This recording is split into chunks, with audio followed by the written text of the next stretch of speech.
I like the one I've seen before. That's one of the reasons. Of course, Paul, you know, the director. As usual, the main attraction has to be a real director. And the idea that Matt was coming back on board was, I thought, a really interesting happening, and you know, so I wanted to be part of it.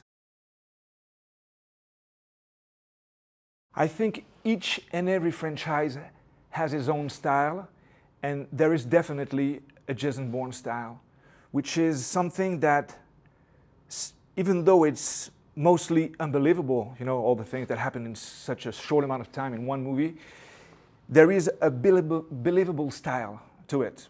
And that's mainly Paul, I think, that manages to make everything like if it was, look like it was stolen images from reality. One of the main, I would say, quality to Paul directing is that, knowing that he comes from documentaries, he's still looking for that realness in what's in the frame, and I think that's a big part of the Jason Bourne style. You know, each and every Bourne movie has an asset. An asset is the kind of guy you call to resolve like a particular situation, you know, in a very radical way, let's say.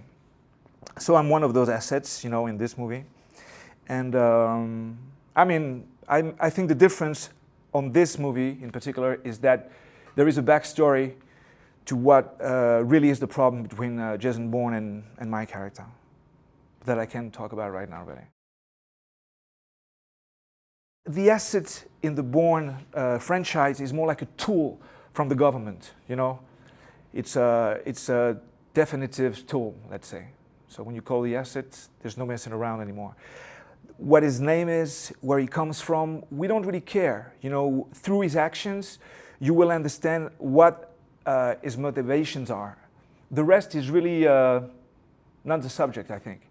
You know, you have to fear the asset and to hide from the asset when he's after you.